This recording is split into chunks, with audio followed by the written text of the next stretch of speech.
alone is.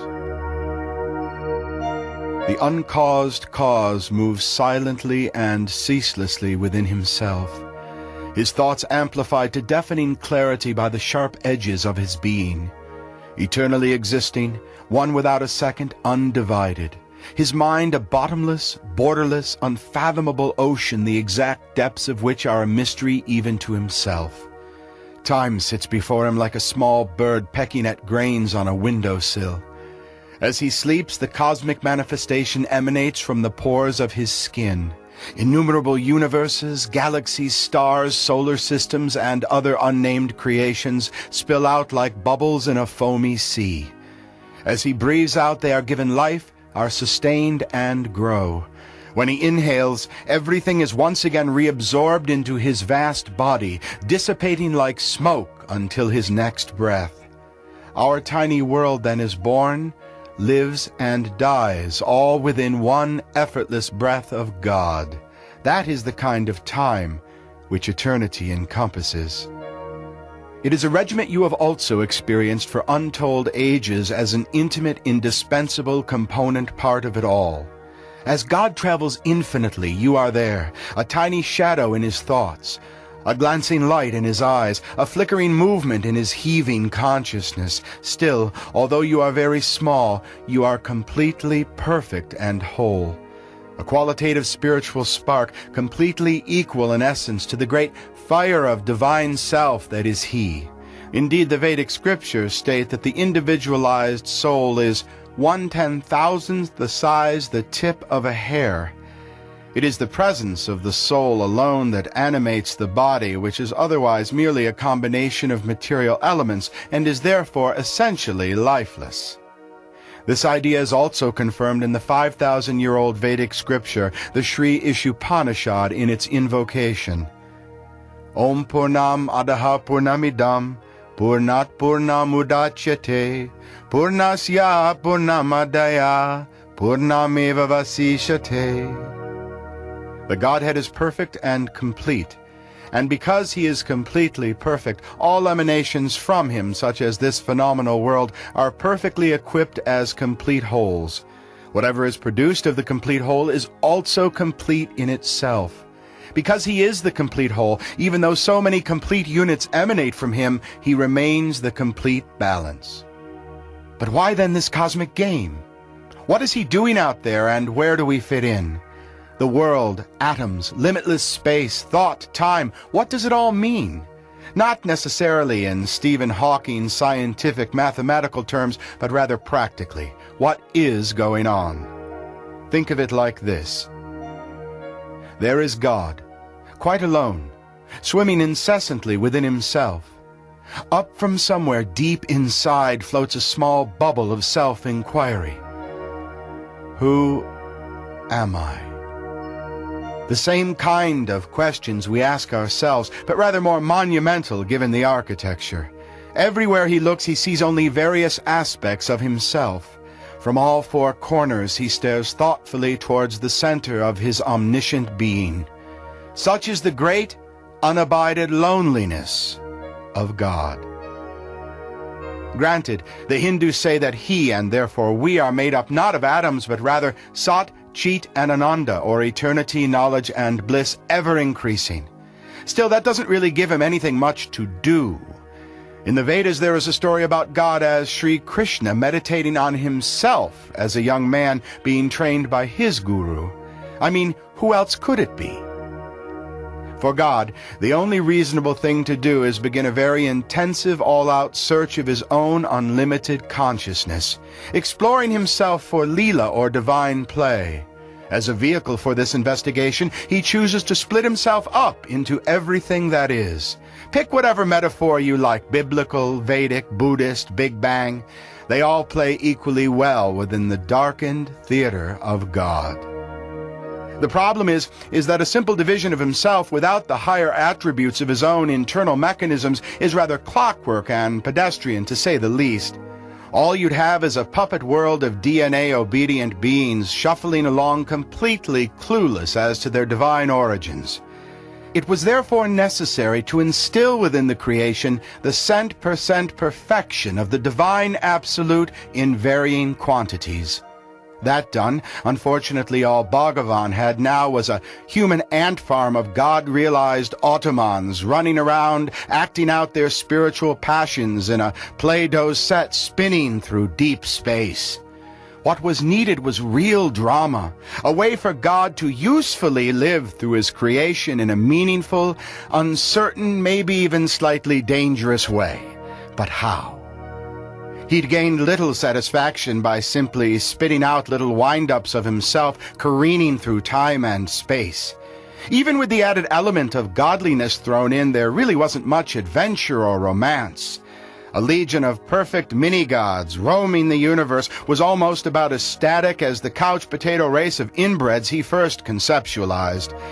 The answer, interestingly, was to seamlessly combine the two by virtue of an almost microscopic free will, covered tentatively with a creamy caramel center of petrifying illusion, forgetfulness of self, and a stubborn I-me-mine ego. Now things were on a much more even keel.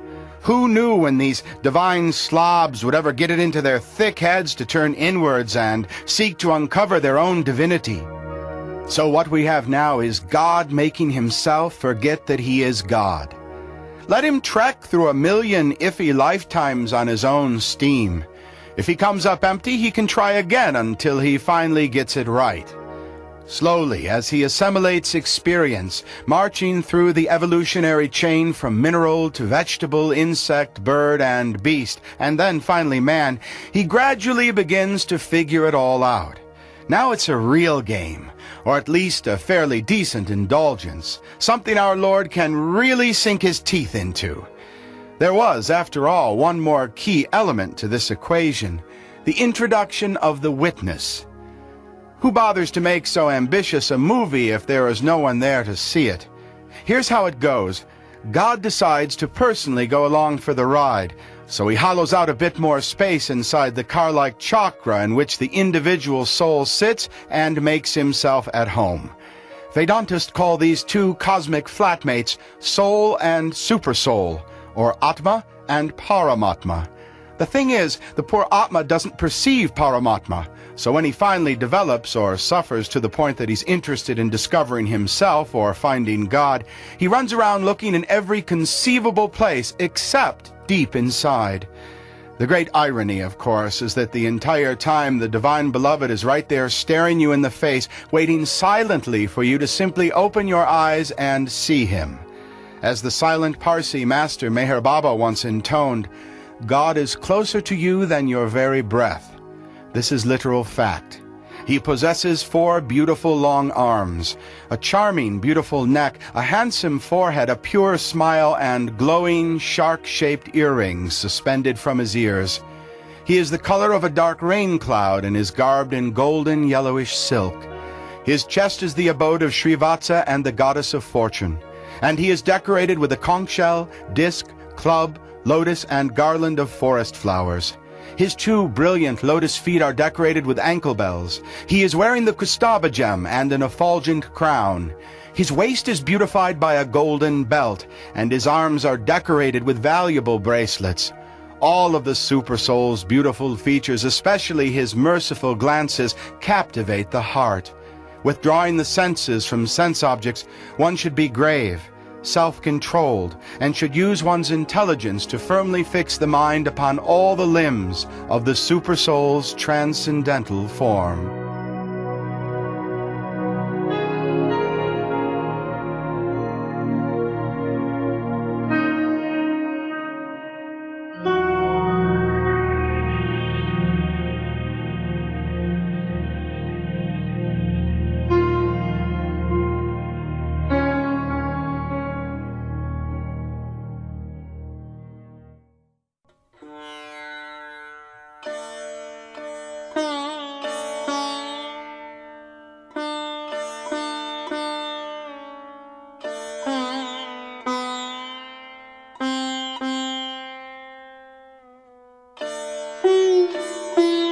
How is it possible for someone like me, who has been born into a family of demons to offer appropriate prayers to someone like you, the Supreme Lord. To this point, highly qualified persons like Lord Brahma have not been able to please you with their streams of super-excellent words, even though they are in the mode of goodness. Do I even stand a chance, I, who am not at all qualified? One may possess wealth, come from an aristocratic family, have beauty, perform austerities, acquire education, influence, intelligence, mystic power, but even with these qualities and more, one cannot please your lordship. One can satisfy you, however, by simply engaging in sincere devotional service. Gajendra did this, and thus you were quite satisfied with him. If someone has all 12 Brahminical qualities, but is not devoted to your grace, he is certainly lower than a devotee who is a dog-eater, but who has dedicated everything, mind, words, activities, wealth, and life to the Supreme Godhead. A devotee is thus better than a Brahmin, because one who has genuine devotion can purify his whole family, and indeed the entire world, while a so-called Brahmin in a position of false prestige cannot even purify himself. O Lord, I know you are fully satisfied in yourself. Therefore, when something is offered to you, it is really for the benefit of the devotee who is doing the offering, for you do not need service from anyone. It is merely by your mercy that such an arrangement exists at all. Here is an example of how this works. If one's face is augmented by cosmetics, the reflection of one's face in a mirror is also seen to be decorated. Therefore, although I was born in a demonic family, I may offer you prayers with all my heart, as far as my intelligence will allow. Anyone who has been forced by ignorance to enter this material world may be purified of material life if he offers prayers to the Lord and hears his glories. My dear Lord, the demigods like Brahma are your special servants, and they are always transcendentally situated. They are created differently than me and my demonic father. But both demigods and demons can benefit from this fearsome form you exhibit before me. Ultimately, however, this form is manifested for your own pleasure, as an enactment of your own confidential pastimes. In addition, such an incarnation is always meant for the protection and improvement of the universe. My dear Lord Nishingadev, please therefore allow your angry features to diminish now that my evil father Hiranyakashipu has been killed. Since even saintly persons who do not delight in the suffering of others take pleasure when a snake or a scorpion is killed, all the devotees have achieved great satisfaction because of the death of this demon. Confident of their happiness, they will always remember your auspicious if fearsome incarnation, for it frees them from fear. My Lord, you have never been vanquished by anyone, but you should know that I am not afraid of your ferocious mouth and tongue, nor do I fear your bright piercing eyes or your angry-looking eyebrows. I do not fear your sharp, awe-inspiring teeth, your garland made up of my father's intestines, your blood-stained mane, or your high, pointy ears. Nor do I fear your tumultuous roaring, which makes elephants flee for their lives, or your nails, which are dreaded by all of your enemies. O most powerful, unconquerable Lord, you are kind to fallen souls like me, so I am not afraid. In this life I have been put into the association of demons as a result of my sinful activities, and thus I only fear my fate in this material world. I would love to put an end to it. When will you call me to your lotus feet, which are the ultimate goal of all pursuits? O Great One, both pleasing and displeasing activities are in fact displeasing because they bind one to the material world. There are various solutions to this state of affairs, but these solutions are often as distasteful as the initial problem itself. Therefore, I think the only true remedy to the problem of material existence is to engage in your devotional service. Kindly instruct me. O Lord Nishingadev, by engaging in devotional service in the company of your pure devotees, I shall become completely free of the three modes of material nature, and I will be able to then chant your glories properly. Following in the footsteps of Lord Brahma and the chain of masters descended from him, I will glorify you as you desire, and I will cross the ocean of nescience in this way. Unfortunately, my lord, most people cannot take advantage of this process because they are engrossed in the bodily conception of life. For this reason they cannot do anything for their own betterment, and all remedies they embrace for the problems of life are short-lived. The sad truth of life in this world is simple. A father and mother cannot really protect their child. A physician and medicine cannot relieve a suffering patient, and a boat on the ocean cannot protect a drowning man.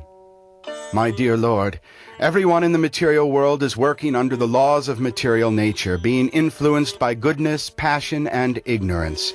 Everyone, from the greatest demigod to the smallest ant, is governed by your energy. The cause for which they work, the place where they work, the time when they work, the goal of life they come to see as the ultimate, and the process for obtaining this goal are all just various manifestations of your energy. Indeed, since in one sense the energetic source and the energy are identical, all of them are but permutations of you. O Lord, O Supreme Eternal Being, by expanding your plenary portion you have created the subtle body of the living entity. Accordingly, the mind entraps the living entity in an unlimited network of desires to be fulfilled by the karma kanda, or fruit of activity, portion of the Vedas and the 16 elements. Who can get free from this entanglement without taking shelter of your lotus feet? My dear Lord, O Supreme Great, you have created this material world of 16 constituents, but you remain transcendental to their material qualities. In other words, these material qualities are under your full control, and you are never taken over by them. Therefore, the time element is your representation. My Lord, O Supreme One, no one can conquer you. As for me, however, I am being crushed by the wheel of time, and therefore I surrender fully unto you. Now kindly take me under the protection of your lotus feet. My dear Lord, people in general want to be elevated to the higher planetary systems for a long duration of life, opulence, and enjoyment. But I have seen what all of these advantages have to offer through the activities of my father.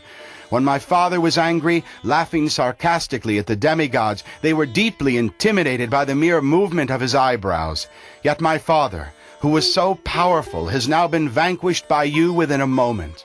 My dear Lord, I now have complete experience concerning the worldly opulence, mystic power, longevity, and other material pleasures enjoyed by the people of this world, from Brahma down to the ant. And as powerful time, you destroy them all. Therefore, because of my experience, I do not wish to possess them for obvious reasons. My dear Lord, please put me in touch with your pure devotee and let me serve him as a sincere servant. This, and only this, is of true value. In the material world, every living entity desires some future happiness, the promise of what is yet to come, which is exactly like a mirage in the desert. In the desert, as we know, water is quite hard to come by. In other words, where is happiness in this material world? As for this body, what is its value? It gives us various diseases and little more. Ultimately, it gives us death. Many philosophers, scientists, and politicians of the world know this well, but nonetheless they too aspire for temporary happiness, being led by more subtle illusions.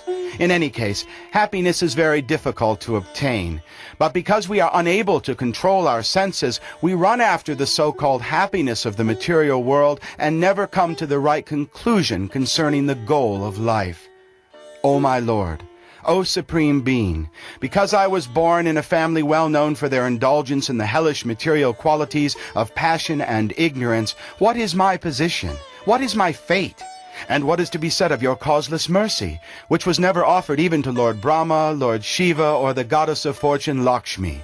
You never put your lotus hand upon their heads, but you have put it upon mine.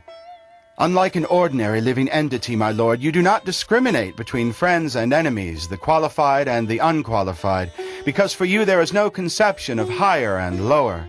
Still, you offer your blessings according to the level of one's devotion, exactly as a desire tree delivers fruits according to one's desires, and makes no distinction between inferior and superior.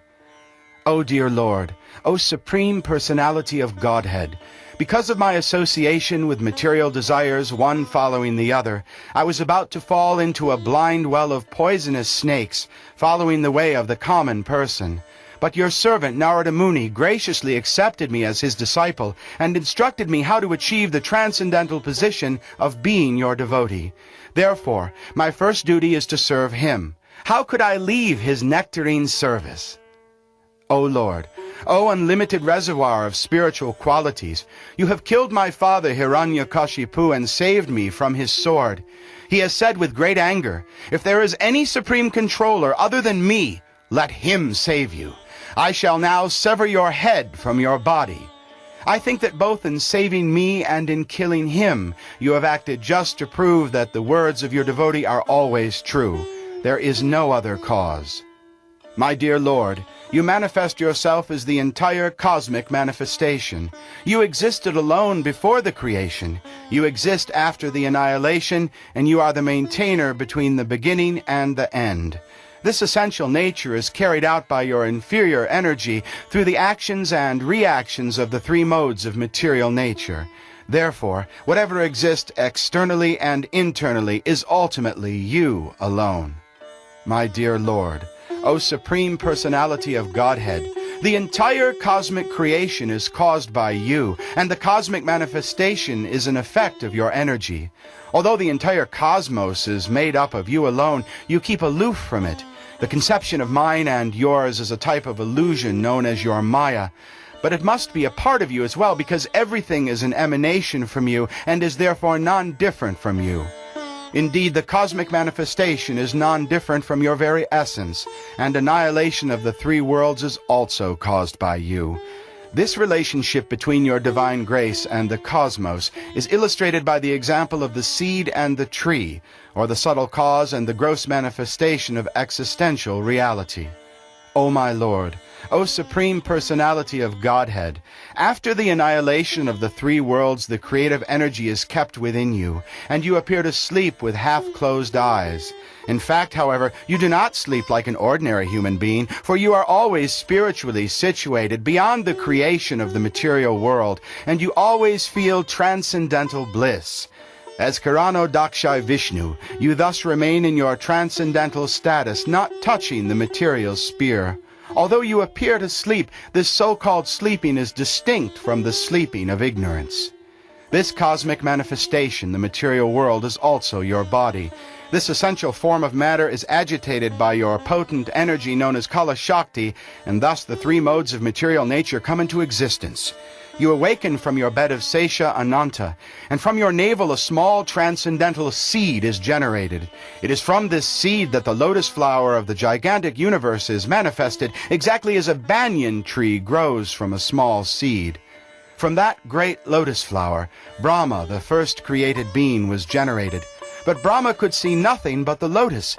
Therefore, thinking you to be outside, Brahma dove into the water and attempted to find the source of the lotus. This took him 100 years. He could find no trace of you, however, for when a seed fructifies, the original seed cannot be seen. Lord Brahma, who is celebrated as Atma Yoni, having been born without a mother, was struck with wonder.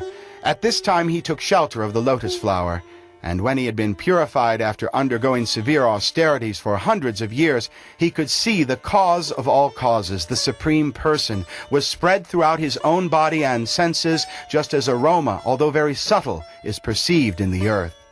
Lord Brahma could then see you possessing hundreds of thousands of faces, feet, heads, hands, thighs, noses, eyes, and ears. You were elaborately dressed, decorated with various ornaments and divine weapons. Seeing you in the form of Lord Vishnu, your symptoms and form being totally spiritual, your legs extending from the lower planets, Lord Brahma experienced otherworldly bliss. My dear Lord, when you appeared as Harigriva, the avatar with the head of a horse, you killed two demons known as Madhu and Kataba. You were totally taken over by the modes of passion and ignorance. At this time you delivered Vedic knowledge to Lord Brahma. Consequently, all the great saints accept your variegated forms as transcendental, untinged by any material qualities. In this way, my Lord, you descend variously as a human being, an animal, a saint, a demigod, a fish, or a tortoise, maintaining the entire creation in different universes and killing demonic principles wherever they may be. According to the age, my Lord, you protect the principles of religion. In the age of Kali, however, you do not assert yourself as the Supreme Godhead, and therefore you are known as Tri Yuga, or one who appears in only 3 of 4 ages. My dear Lord of the Vaikuntha planets, that spiritual domain where there is no anxiety, my mind is extremely sinful and lusty, and thus I feel happy at times and at other times distressed. My mind is full of lamentation and fear, and for this reason I always seek more and more amounts of money. Consequently, my mind has become terribly polluted, and it is never satisfied in topics concerning you. I am therefore most fallen and poor. In such a degraded status of life, how shall I be able to discuss your activities? My dear Lord, O beloved one who is supremely infallible, my position is like that of a person who has many wives, all trying to attract him in their own way. For example, the tongue is attracted to palatable dishes, the genitals to sex with an attractive woman, and the sense of touch to contact with pleasing things. The belly, though filled, still wants to eat more, and the ear, not accustomed to hearing about you, is generally attracted to popular songs of mundane topics. The sense of smell is attracted to yet another side. The restless eyes are attracted to scenes of sense gratification, and the active senses are attracted elsewhere. In this way I am overwhelmed by embarrassment. My dear Lord, you are always situated on the other side of the river of death. You are transcendental to this material world, but we, the ordinary living beings, are suffering on this side of that river, and this is due to the reactions of our own activities. Indeed, we have fallen into this cruel river and are repeatedly suffering the pains of birth and death. And in this condition we are eating horrible things. Now kindly look upon us, upon all who are suffering in this world of birth and death, and by your causeless mercy and compassion deliver us from the river of death and maintain us in spiritual happiness. O my Lord, O Supreme God, original spiritual master of the entire world, what is the difficulty for you, who manages the affairs of all existence, of all the material and spiritual universes, in delivering the fallen souls engaged in your devotional service? You are the friend of all suffering humanity, and because you are a truly great personality, it is necessary for you to show mercy to the foolish. Therefore I think that you will show your causeless mercy to persons like us who engage in your service. O best of the great personalities, I am not at all afraid of material existence, for wherever I stay I am fully absorbed in thoughts of your glorious activities. My concern is only for the foolish and unfortunate who are making elaborate plans for material happiness, and who are spending valuable time maintaining their families, societies, and countries. I am simply concerned with love for them. My dear Nishingadev, I see that there are indeed many saintly persons, but they are interested only in their own liberation. Not caring for the passion and ignorance associated with big cities and towns, they go to the Himalayas or the forest to meditate with vows of silence. They are not interested in saving others from the cycle of birth and death. As for me, however, I do not wish to be liberated alone, leaving aside all these poor fools who are less fortunate. I know that without consciousness of you, without taking shelter of your lotus feet, one cannot be happy. Therefore I ask you to bring them back to the shelter of your lotus feet. Sex life is compared to the rubbing of two hands to relieve an itch. Fallen householders, so-called grihastas, who have no spiritual knowledge, think that this itching is the most intense form of happiness, although actually it is only a source of distress. These miserly people, the fools who are just the opposite of Brahmins, are not satisfied by repeated sensuous enjoyment. Those who are sober thinkers, however, who are able to tolerate this itching, are not subjected to the suffering of materially contaminated fools. By genuine Vedic knowledge, one can see that the forms of cause and effect in this cosmic manifestation belong to the Supreme Person, to you, my Lord, for the cosmic manifestation is your energy.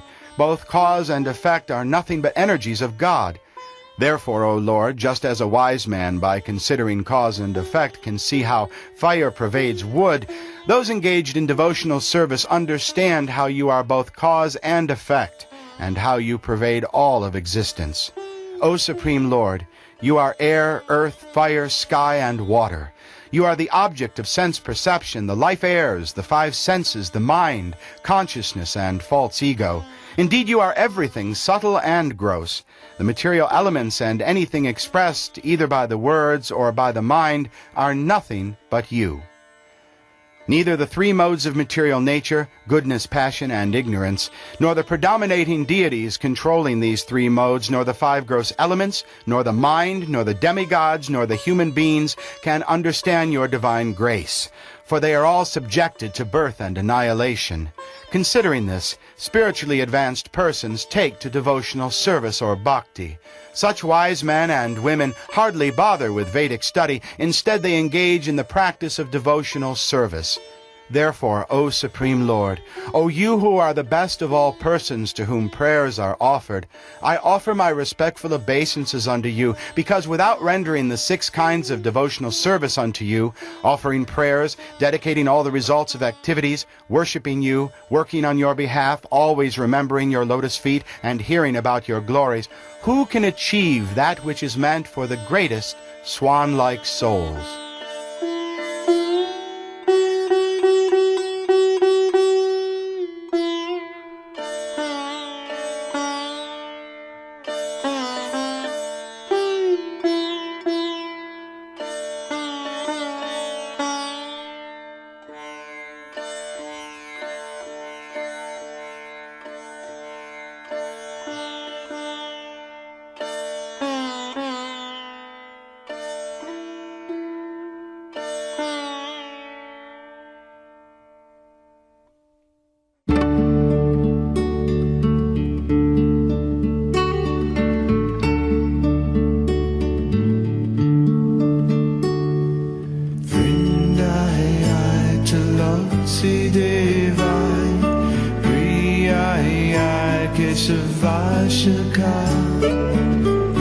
Vishnu Bhakti Prati Devi Satya Vacha Namo Namaha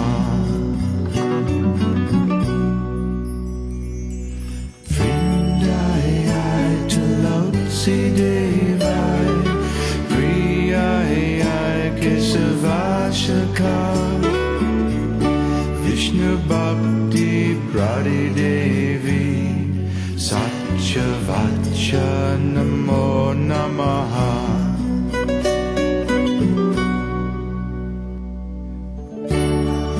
Vrinda Devi, Vrinda Devi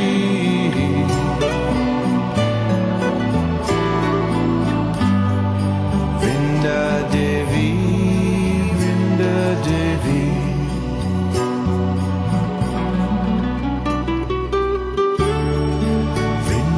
Devi, Vrinda Devi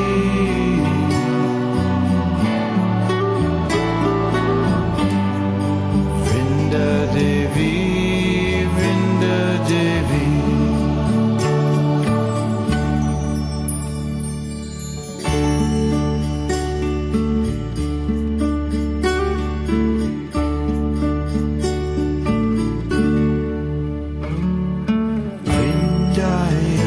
Tulsi Devai Priyayai Kesavashaka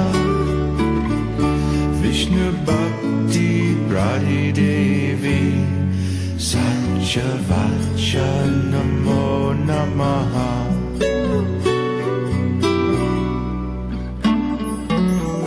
Vrindayai Tulsi Devai Priyayai Kesavashaka Vishnu Bhakti Prati Devi Satya Vacha Namo Namaha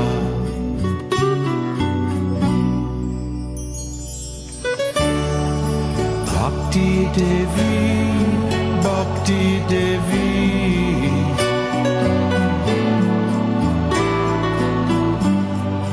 Bhakti Devi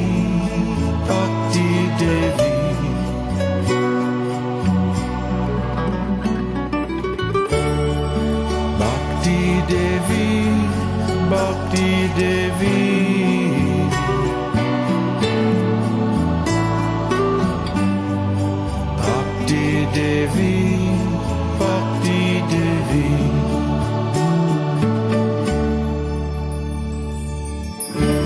Gazing over the ocean of careless words that have come between us, I stand alone. How can I tell you how much you really mean to me, or ever ask you to forgive?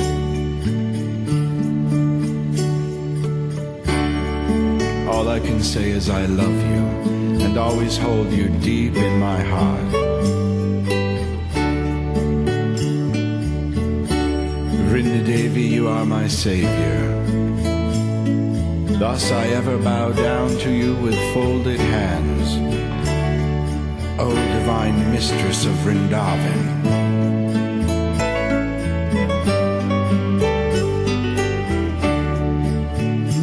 O goddess, the Munis, Siddhas, Gandharvas, the Naga kings in Patala, and the great demigods sing your glories. Even though they have counted many millions of your virtues, the demigods, except for Lord Keshava, do not understand the full extent of your powers and glories. Born from Lord Krishna's bliss as he churned the milk ocean, Tulsi was carried by Lord Vishnu on his head. O Tulsi, I offer obeisances to you. When you are placed on Lord Vishnu's limbs, you purify everyone. As with your leaves I worship Lord Hari, please remove the obstacles before me. I take shelter of you. To bring auspiciousness to the world and to benefit the gopis, Lord Krishna planted you and cared for you on the shore of the Gomati River.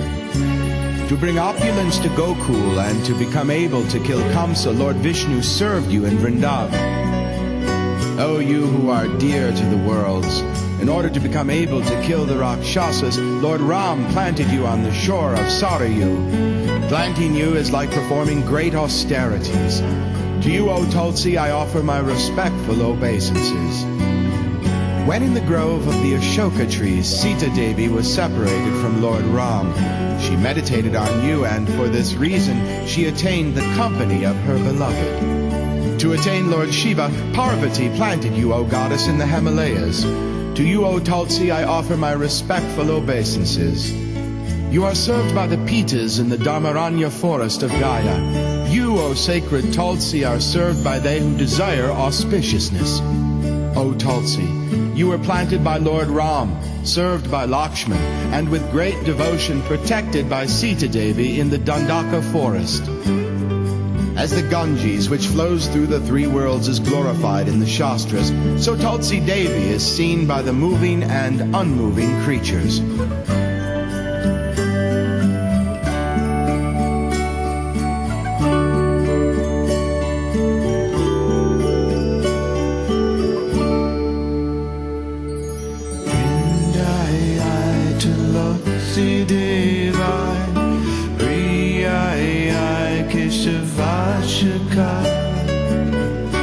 Vishnu Bhakti Pradidevi Satya Vacha Namo Namaha.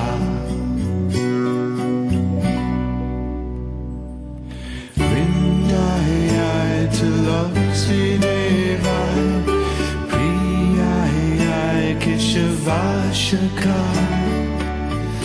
Vishnu Bhakti Pradidevi Satya Vacha Namo Namaha.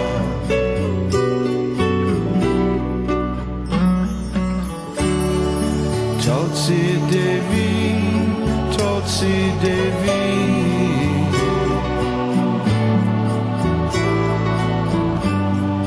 Tulsi Devi, Tulsi Devi.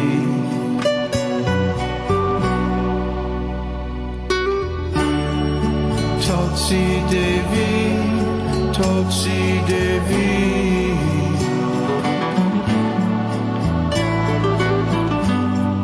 Tulsi Devi, Tulsi Devi.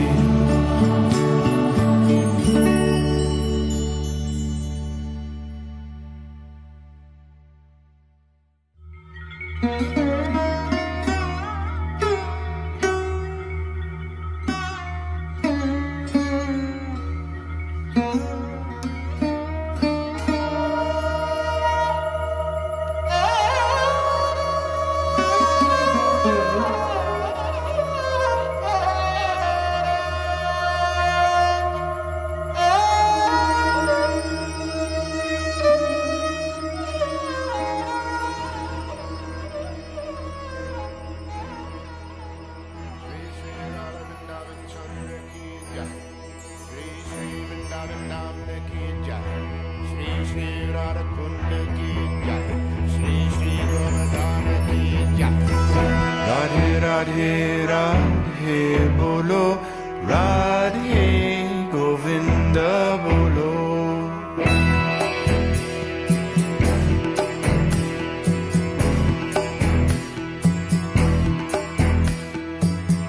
Radhe Radhe Radhe Bolo, Radhe Govinda Bolo.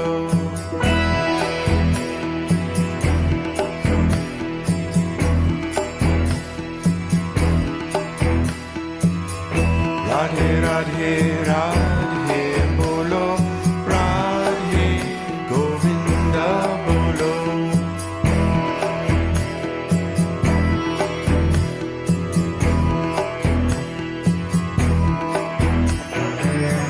Radhe Radhe Radhe Bolo, Radhe Govinda Bolo.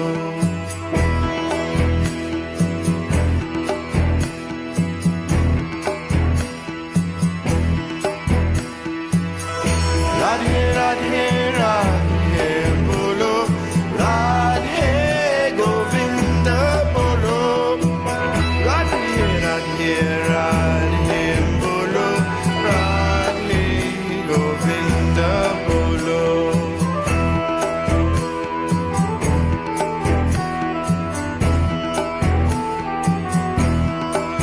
Oh, deep blue Lord of my heart, show me your unmasked face, shining like 1,000 suns in an empty sky.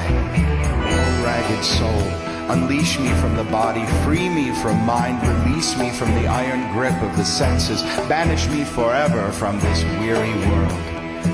Dear Redeemer, I bow to you by the reedy river, see you in the trees, gather you in the harvest, breathe you in the morning breeze. Soul shaker, shake loose my pride, turn me upside down, drown me in your foaming tide. Lord Shri Krishna, smiling cowherd of Vrindavan, allow me entrance into your abode, but only as a speck of dust along your road, or a feather fallen from your proud peacocks, a drop of water in your ocean. Nothing grand may I be, but grand enough to live with thee. Radhe Radhe Radhe Bolo, Radhe Govinda Bolo.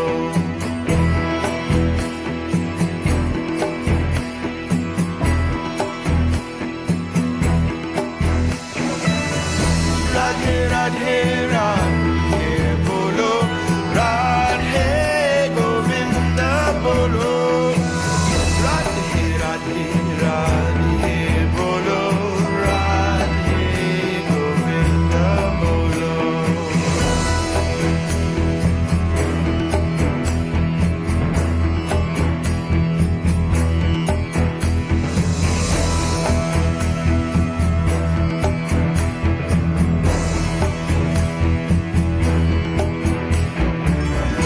Radhe Radhe Radhe Bolo, Radhe Govinda Bolo.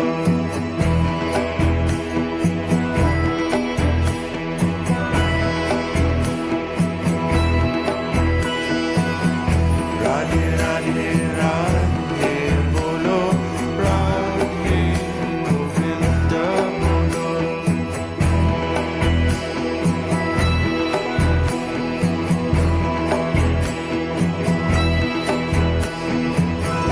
Radhe Radhe Radhe Bolo, Radhe Govinda Bolo.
Rama, Hare Hare, Hare Krishna, Krishna Krishna, Hare Hare, Hare Rama, Rama Rama, Hare Hare, Hare Krishna, Krishna Krishna, Hare Hare, Hare Rama, Rama Rama, Hare Hare.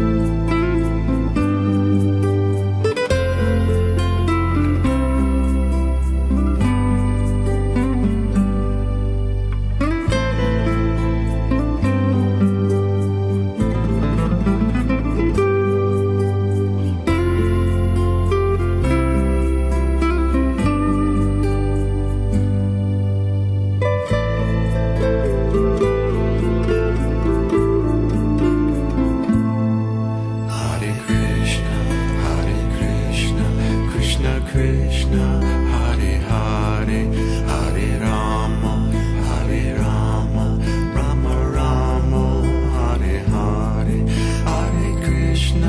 Hare Krishna, Krishna Krishna, Hare Hare, Hare Rama,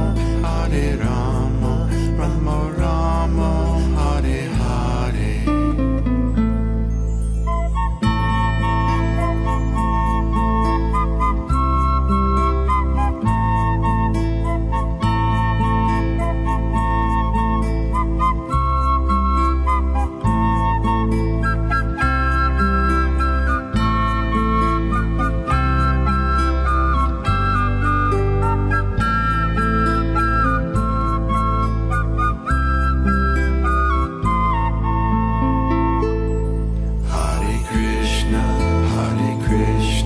Krishna Krishna, Hare Hare, Hare Rama, Rama Rama, Hare Hare, Hare Krishna, Krishna Krishna, Hare Hare, Hare Rama, Rama Rama, Hare Hare. Hare Krishna, Krishna Krishna, Hare Hare, Hare Rama, Rama Rama, Hare Hare, Hare Krishna, Krishna Krishna, Hare Hare, Hare Rama, Rama Rama, Hare Hare.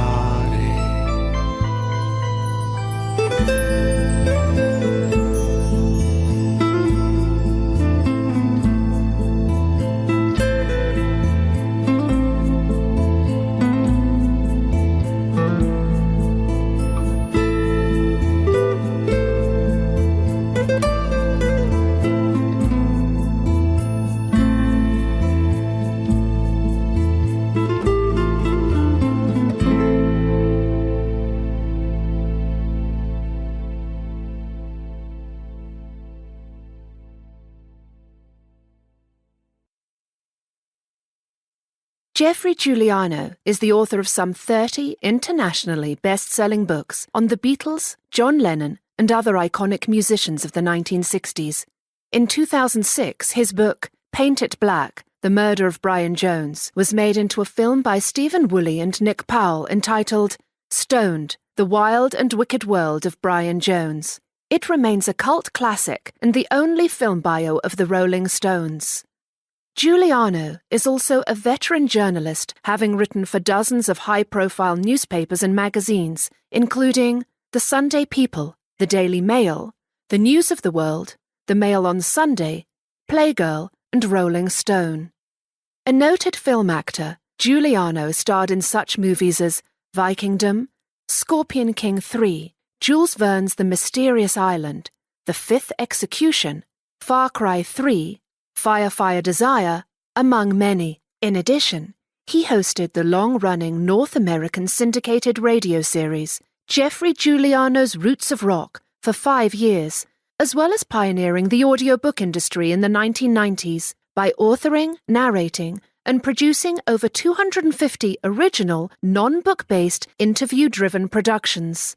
Giuliano's publishers included Random House, HarperCollins, Delta Entertainment, Durkin Hayes, Playaway Audio, Speechworks, and B&B Audio, among dozens more internationally. In 1998, Random House acquired his firm Tribute Audio, for which Giuliano acted as CEO and publisher for 5 years. His best-selling audiobook, That Fateful Night, True Stories of Titanic Survivors in Their Own Words, was nominated for a Grammy. In 2014, Jeffrey Giuliano founded Icon Editions and G2 Media Arts to market his updated works as well as publish new projects. As a visual artist, Jeffrey has been showing in galleries across America since 1977, garnering impressive reviews. His first professional assignment was designing several T-shirts for The Who's Pete Townsend in 1976. Jeffrey also designed and illustrated many of his original rock biographies for the biggest publishers in the world from 1984 to 2006, as well as designing for his pioneering record label, Samba Records, in the mid-1990s. From 2006 to 2011, Jeffrey was also the primary designer for the French fashion house Cotai.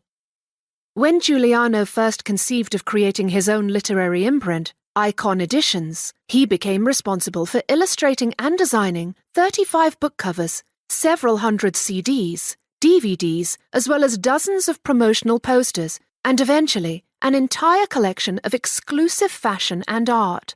The expansive Design by Giuliano brand grew out of Jeffrey's impressive commitment to the arts and is the culmination of a lifetime's work by an extraordinarily talented and determined Renaissance man.